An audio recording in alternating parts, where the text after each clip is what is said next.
안녕하세요. 미국 주시러 온 태학이 미주은입니다. 일요일입니다. 여러분들 편안한 마음으로 휴일 즐기고 계시리라고 생각합니다.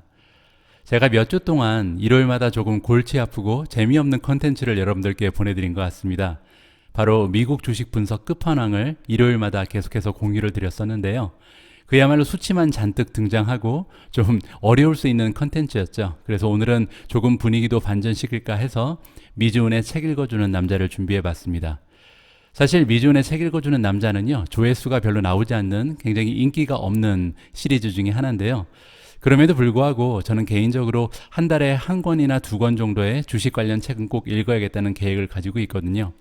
그리고 간혹 가다가 이 코너를 굉장히 아껴주시는 구독자분들도 계셔서 오늘 색다른 컨텐츠를 준비하게 됐습니다. 오늘 우리가 함께 읽어볼 책의 제목은요, 초격차 투자법이라는 책인데요. 외국 책입니다. 잭 슈웨거라는 분이 지으신 책을 이제 조성숙님께서 옮기신 번역본을 함께 읽어보도록 하겠습니다. 일단 이 책의 저자에 대해서 설명을 좀 드리면요. 잭 슈웨거라는 분이 지은 책인데 이분은요, 선물과 헤지펀드 전문가라고 합니다. 그리고 굉장히 많이 팔린 베스트셀러의 작가이기도 한데요. 그 책의 제목은 시장의 마법사들입니다. 오늘 보실 책은요, 그 2편이라고 보시면 될 것 같습니다. 9년 만에 지금 출간이 되는 신작이라고 하고요. 개인 투자자 11명에 대한 이야기를 담고 있습니다. 2021년 9월 5일 일요일 방송 제목은요, 미주은의 책 읽어주는 남자 초격차 투자법입니다.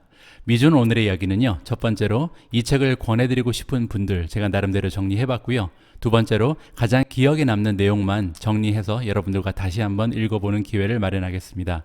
세 번째로 제 개인적인 평가를 여러분들과 공유드리고요. 마지막은 역시 Catch Me If You Want로 오늘의 방송도 마무리하도록 하겠습니다. 자, 그러면 간만에 보내드리는 미주은의 책 읽어주는 남자 초격차 투자법 바로 시작합니다.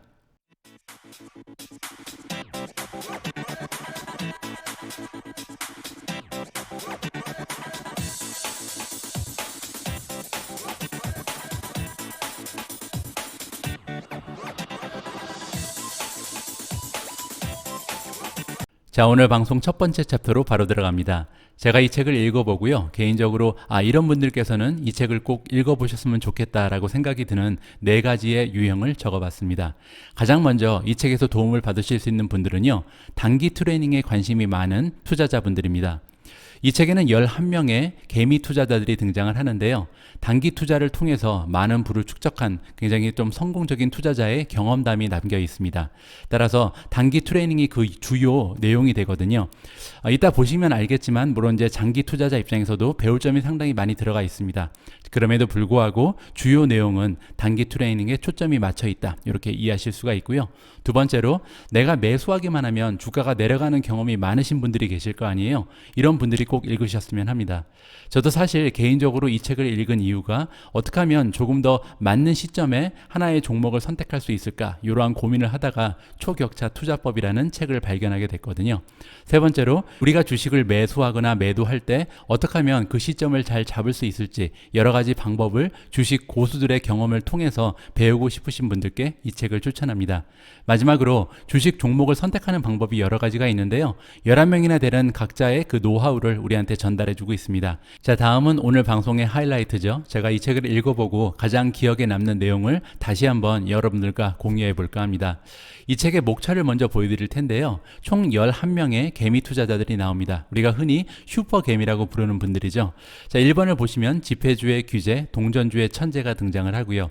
2번에서는 소셜메디어는 내 원천입니다. 3번은 의견은 강하게, 홀드는 약하게, 4번 역발상 트레이닝, 5번 보완 전략, 6번 프로들을 이긴 호텔 종업원, 7번 마인드셋의 중요성, 8번 유니콘 저격수, 9번 자신만의 강점을 파악하라, 10번 내가 가장 좋아하는 요일은 월요일입니다. 11번 모든 것을 시험해 보세요. 자, 이렇게 11명이나 되는 슈퍼 개미들이 그들의 노하우, 그들의 경험을 우리한테 자세하게 보여주고 있습니다. 자, 그래서요, 오늘 여러분들께 공유할 내용, 여러분들과 함께 읽어볼 구절은요, 사실 다른 미주은의 책 읽어주는 남자 방송에서는요, 제가 책의 여기저기에서 여러분들과 함께 읽어보고 싶은 부분을 취합해서 구성을 했었는데요. 오늘은 11명이나 되는 다른 스토리를 접하다 보니까 그러한 방식이 조금 어려워졌습니다.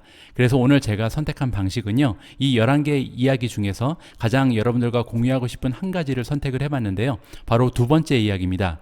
크리스 카밀로라는 분이 등장을 하고요.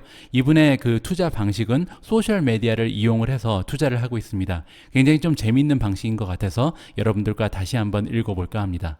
이 책의 저자는요, 크리스 카밀로라는 투자자를 다음과 같이 묘사해주고 있습니다. 크리스 카밀로의 방법론은 기술적 분석도, 펀더멘탈 분석도 아닌 소셜 차익거래라는 제3의 방법이다. 이것은 주식에 영향을 미칠 가능성은 높지만 아직 주가에 반영되지 않은 트렌드를 간파해 수익을 내는 방법이다. 성공적인 트레이더는 자신에게 맞는 시장 접근법을 만들어야 한다는 것을 크리스 카밀로처럼 분명하게 입증한 사례는 찾아보기 힘들 것이다 라고 이 크리스 카밀로라는 개미 투자자를 소개해주고 있거든요. 자, 그의 이야기를 같이 한번 읽어보도록 하겠습니다. 카밀로의 트레이딩 방법론은 일상의 사회 트렌드와 문화 이동을 관찰하면서 발전시킨 결과물이었다. 사회 트렌드를 더 넓고 더 자세히 간파하기 위해 그는 티커태그스라는 회사를 차렸다. 이 회사는 자체 소프트웨어를 사용해서 특정 종목에 중요하다 싶은 단어들 또는 단어의 결합이 소셜 미디어 상에서 얼마나 언급되는지를 모니터링하고 측정한다. 따라서 이 카밀로라는 투자자는요, 굉장히 좀 특이한 방식의 투자를 진행하고 있는데요. 소셜 미디어가 있잖아요. 페이스북이라든지 트위터 아니면 유튜브도 마찬가지겠죠. 이러한 소셜 미디어 상에서 많이 거론이 되고 사람들이 관심 있어 하는 그 키워드를 찾아서 여기에 포커스를 맞추면서 트레이딩을 한다. 이렇게 이해하시면 될 것 같습니다. 월스트리트의 트레이더는 치즈케이크 팩토리나 PF창에 직접 가서 확인하지는 않죠. 기사로만 접했지 두 레스토랑 회사가 미국 중부에서 어떤 의미인지 이해하지 못하죠. 나는 텍사스에 사니까 이 회사들이 일생에 한 번 있을 투자 기회라는 것을 한눈에 알 수 있었어요.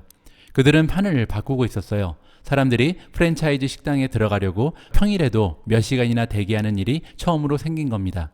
자, 여기에서 이제 예를 하나 들어주고 있는데요. 치즈케이크 팩토리라는 레스토랑 전문점, 그리고 PF창 중국 음식점이죠. 이러한 음식점에 사람들이 이제 줄을 서 있는 거 보고, 아, 이렇게 그 프랜차이즈 레스토랑이 이렇게 인기가 있는 것은 굉장히 드문 일이다. 이러한 현상에서 이제 투자의 기회를 발견했던 것이죠. 다른 예시들도 많이 나오니까요. 직접 한번 확인해 보시죠. 자, 아이폰 출시 첫날도 절대로 잊지 못할 겁니다. 누군가 그걸 처음으로 보여줬을 때 내가 어디에 있었는지도 생생히 기억합니다. 파티장이었고 그곳에 있는 25명의 반응을 눈에 담았죠.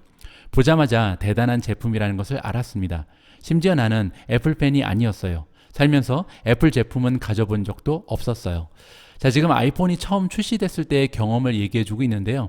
사실 저도 기억이 납니다. 아이폰 처음 나왔을 때 저와 함께 일하고 있는 동료 중에 한 명이 아이폰을 샀다고 자랑하면서 저한테 보여줬었거든요. 굉장히 신기하긴 했었는데 그때 이 아이폰을 바라보면서 이 아이폰을 만든 회사에 투자를 해야겠다라고 생각을 못 해봤던 것이죠. 하지만 이 카밀로라는 투자자는요, 이렇게 아이폰 처음 나왔을 때 25명의 반응을 보고요, 이렇게 사람들이 깜짝 놀라는구나, 이 회사에 투자를 해야겠다라면서 애플의 주식을 매수했다라고 이야기해주고 있습니다. 그 몇 년 동안 내가 가장 크게 실수한 것들을 보면 빈번히 트레이딩을 너무 많이 하다가 생겨난 실수였어요. 그냥 묵묵히 고확신 트레이딩만 했다면 지금보다 계좌가 10배는 더 늘어나 있을 거라고 장담합니다. 남들의 레이더에 탐지되지 않는 중요 정보를 확보해서 고확신을 가지고 종목에 진입할 수 있을 때야말로 내 방법론이 진과를 발휘하거든요. 문제는 그런 기회가 자주 오지는 않는다는 겁니다. 자, 여기에 나오는 투자자에 따르면요, 트레이딩 기회는 자주 오지 않는다. 따라서 큰 기회를 좀 기다려야 된다는 거죠. 우리가 보통 주식 투자는 인내심이 중요하다고 얘기하는데 여기에서 지금 나오는 인내심은요, 조금 의미가 다릅니다. 내가 가지고 있는 주식이 올라갈 때까지 기다리는 그런 인내심이 아니고요, 적당한 투자처가 나타날 때까지 투자를 자제하는 거죠. 이러한 의미의 인내심도 필요하다는 것을 여기서 우리가 배울 수가 있습니다. 거래 종목은 어떻게 찾아내셨나요? 말하자면 뇌의 재훈련이죠. 평소처럼 똑같이 생활하지만 다른 방식으로 관찰하면 됩니다. 잠재적으로 의미가 크다고 생각하는 것을 발견하면 나는 후속 조사에 들어가요. 가령 2013년에 웬디스가 프레첼 베이컨 치즈버거를 재판매한다고 발표했을 때는 자주 매장에 가서 내 눈으로 관찰했어요. 10여 군데나 되는 매장에 가서 매니저들과 직접 말을 주고받았습니다. 그들에게 웬디스에 몇 년을 근무했는지, 과거의 다른 계절 상품과 비교해서 이번 상품은 어떤지 물어봤습니다. 돌아오는 대답은 한결같았어요. 이런 대박 상품은 처음입니다. 고객들에게도 신제품을 어떻게 생각하는지 물어봤죠. 여기서 우리는 굉장히 중요한 교훈 하나를 얻게 되는데요. 우리는 주식 투자를 어쩌면 너무 쉽게 하고 있는지도 모르겠습니다. 사실 휴가를 갈 때도 휴양지를 결정할 때 아니면 우리가 숙박을 할 호텔 하나를 결정할 때도 굉장히 많은 리서치를 통해서 좀 어렵게 선택을 하잖아요. 뭐 그뿐만이 아니죠. 사실 옷 한 벌을 살 때도 수십 벌을 입어보고 사시는 분들도 많을 겁니다. 자, 그럼에도 불구하고 우리가 주식 투자를 할 때는 굉장히 좀 쉽게 주식 투자를 결정하게 되고 주식 종목을 선택한다. 이러한 의미를 우리가 생각해 볼 수가 있겠습니다. 자, 지금 여기서 보실 수 있는 것처럼 여기에 나와 있는 그 투자자는요. 웬디스라는 곳에 투자를 하기 위해서 직접 많은 매장을 찾아가서 매니저랑 얘기도 해보고요. 그리고 또 고객들한테도 직접 서베이를 해봤다라고 얘기하고 있습니다. 자, 이렇게 열심히 노력하는 자만이 건강한 수익률을 올릴 수가 있겠죠. 소비자 트렌드는 어떻게 알아내셨나요? 소셜미디어에서 트렌드를 읽었어요. 단어 조합을 독자적으로 아주 많이 만들고 저녁보다 모니터링했어요. 게시판에 내가 추적 중인 단어 조합이 등장하는 양을 모니터링하고 그 양이 비정상적으로 높으면 무언가 일어날 것이라는 첫 신호로 받아들여요. 자, 그래서 아까 말씀드린 것처럼 이 투자자 같은 경우는요, 소셜미디어 상에서 어떤 키워드가 지금 많이 회자되고 있는지, 그리고 또 이런 키워드가 갑자기 늘어나는 증가세에 따라서 투자를 결정했다라고 이야기하고 있습니다. 넷플릭스가 기묘한 이야기 스트리밍 서비스를 시작했을 때 그게 히트작이 되리라는 것은 다 알았어요. 한마디로 그건 중요 정보가 아니었다는 뜻이었죠. 넷플릭스에서는 자주 히트작이 나오니 새로운 히트작이 생기는 것은 아무 의미가 없었습니다. 진짜로 알아봐야 할 부분은 기묘한 이야기가 이례적 히트작이 될 것인가의 문제였습니다. 나는 사람들의 대화에서 기묘한 이야기라는 단어가 얼마나 많이 등장하는지를 측정하고 그 결과를 지난 5년 동안 넷플릭스의 상위 5개 히트작에 대한 대중의 언급수와 비교했어요. 기묘한 이야기가 처음 스트리밍되고 60일 동안 온라인에서 언급된 횟수를 모두 더하면 넷플릭스 2위 히트작의 3배나 되었습니다. 이번 넷플릭스 트레이드에서는 특히 흥미로운 부분이 하나 있는데 월스트리트의 분석가들이 하나같이 해당 분기의 실적 저조를 예측했다는 사실이에요. 여기를 봐도 저기를 봐도 넷플릭스에 대한 부정적인 분석 보고서만 난무했습니다. 그걸 보니 초조한 마음이 가시지 않았지만 그래도 뚝심 있게 행동하기로 했어요. 실적 보고서가 발표되었고 넷플릭스는 예측을 훌쩍 상회하는 순이익을 보고했습니다. 기묘한 이야기가 히트작이라는 것은 모두가 알고 있었지만 그게 앞선 히트작들과는 차원이 다른 인기를 얻는다는 건 미처 알지 못했던 겁니다. 덕분에 그의 가장 수익률이 높은 트레이드를 하게 되었습니다. 자, 이번 경험담에서 우리가 배울 수 있는 부분은요. 넷플릭스처럼 좀 규모가 큰 대형주에서도 새로운 투자 기회는 창출될 수 있다는 점입니다. 자, 그리고 이렇게 새로운 투자 기회는요. 엄청난 관찰력이 필요하다는 것이죠. 한 가지의 그 새로운 히트작이 나타나는 것을 보면서 거기에서 새로운 투자 기회를 포착할 수 있는 이러한 능력은 정말 우리가 배울만 하다라고 생각할 수 있을 것 같습니다. 친한 친구한테 쌍둥이 자녀가 있는데 그의 아내가 페이스북에 포스트를 올렸어요. 내용인즉 이랬습니다. 쌍둥이가 태어나서 처음으로 너무 조용한 거예요. 뭔가 비극적인 사건이 일어났을까 덜컥 겁이 났죠. 놀이방으로 뛰어 올라갔더니 아이들이 TV에서 나오는 척잉턴을 뚫어져라 보느라 조용한 거였어요. 이 프로그램은 제 구원자입니다. 다른 엄마들도 아이들이 그 프로그램이라면 사족을 못 쓴다는 포스트를 올렸어요. 그 포스트를 읽고 척잉턴은 도대체 뭐지 하고 궁금해하던 그 순간에 나 자신이 너무 자랑스러워요. 구글에 검색했더니 유럽의 작은 회사가 만든 방송 프로그램이고 다행히 상장된 회사더군요. 미국에서 그렇게 인기가 높으니 조만간 대규모 라이선스 계약을 맺는 것도 헛된 망상은 아니겠구나 싶었어요. 나는 그 회사 주식을 샀고 4개월 정도 뒤에 주가는 50% 올랐습니다. 자, 이번 에피소드도 굉장히 재미있죠. 우리가 주식 투자에 대한 아이디어는요, 이렇게 생활 속에서 조금만 더 관심을 갖고 주위에서 우리가 일어나는 일들을 우리가 관찰하게 되면 얼마든지 좋은 투자의 기회를 발견할 수 있다. 이러한 교훈을 다시 한번 얻게 됩니다. 정보가 만들어지는 출발점은 사회적 소통입니다. 온라인에서건 오프라인에서건 사람들이 화제로 삼아요. 그런 다음에는 비금융 언론에 그 제품에 관한 기사가 실리고 또 그 다음에야 금융 언론이 꼭 집어서 회사를 소개합니다. 마지막 정점은 회사의 실적 보고서죠. 따라서 지금 한 기업이 좋은 투자처로 발전해 나가는 과정을 우리가 이해할 수가 있는데요. 안타깝게도 우리는 보통 금융 언론, 뭐 대표적인 게 CNBC가 되겠죠. 이런 금융 언론 아니면 지금 회사의 실적 보고서, 이러한 마지막 단계에서야 우리의 투자의 그 전략을 세울 수 있는 소스를 얻게 되는데요. 이렇게 되면 조금 늦은 감이 있죠. 사실 사회적 소통, 그러니까 소셜 메디어를 얘기하는 겁니다. 이러한 우리의 삶에서 투자의 기회를 찾는 것이 가장 효과적인 투자의 방법이 될 수 있다. 이렇게 우리가 이해를 해볼 수가 있는 거죠.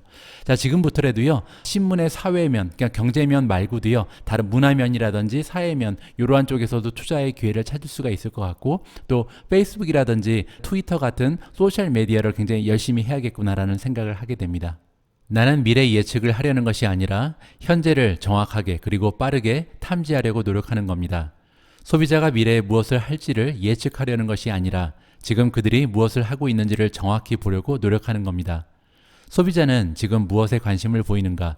그들은 지금 무엇을 사는가? 소비자들이 화제로 삼는 건 지금 유행하는 것이거나 당장 유행하게 될 것입니다. 내 세계에서는 그게 소비자 행동의 변화를 가장 빠르게 탐지할 수 있는 시점입니다. 자, 다시 한번 여기에서도 교훈을 얻게 되죠. 우리가 투자를 할 때 너무 좀 대강한다는 생각을 이번 책을 읽으면서 하게 됐습니다. 자, 우리 주위에 널려있는 투자의 정보를 좀 활용을 해야겠다. 지금부터는 소셜 미디어에 올라오는 포스팅 하나하나가요, 투자의 기회가 될 수 있다는 생각을 가지고 조금 더 자세하게 들여다봐야겠다는 생각을 저 나름대로 해봤습니다. 자, 지금부터는요, 카밀로라는 그 투자자가 우리의 일상생활에서 어떠한 방식으로 투자의 기회라든지 아니면 리스크를 찾아내는지 굉장히 좀 재미있는 에피소드로 설명을 해주고 있습니다. 함께 읽어보시죠. 내가 문화적 변화를 좋아하는 게 월스트리트가 매번 한 발 늦게 포착을 해서거든요. 이를테면 여자들은 전통적인 브래지어에서 와이어리스 브래지어로, 심지어는 노브라로 문화가 변했어요. 나는 여자들이 브라리스나 브라레트 같은 말을 화제로 삼는 것을 보면서 그런 변화를 일찌감치 눈치챘어요. 브라레트는 여자들이 와이어가 없는 브래지어를 두고 하는 말이에요. 빅토리아 시크릿은 와이어가 있고 볼륨을 강조하는 전통적인 브래지어로 유명하고 그게 그들의 브랜드의 이미지죠. 그런데 문화적 트렌드의 변화가 이 회사 브랜드에 파괴적인 영향을 미치고 있었어요. 브라리스나 브라레트와 같은 단어가 대화에서 언급되는 빈도만 모니터링했어도 확실하게 알 수 있었어요. 그런데 월스트리트는 전혀 그걸 알지 못한 겁니다. 2달 전쯤에 저가 화장품 제조사인 엘프를 거론하는 대화량이 급증했어요. 지난 몇 년간 실적 부진에서 헤어나오지 못하던 회사였죠. 대화량 급증만으로는 아무 의미가 없었어요. 대화량이 늘어나는 게 소비자가 제품을 좋아해서인지 불만이 있어서인지를 알아야 했습니다. 더 자세히 확인하니 제프리 스타라고 유튜버 구독자가 1,500만 명인 메이크업 강사 겸 아티스트가 만든 동영상이 대화량 급등의 원인이었어요. 동영상에서 제프리는 얼굴 반은 월마트와 타깃에서 $8를 주고 산 엘프 제품으로 화장을 하고 반대쪽은 $60짜리 고가 제품으로 화장을 했어요. 그는 $8짜리도 $60짜리 못지않게 화장이 잘 된다고 말했죠. 그의 말 한마디에 소비자의 인식이 바뀐 겁니다.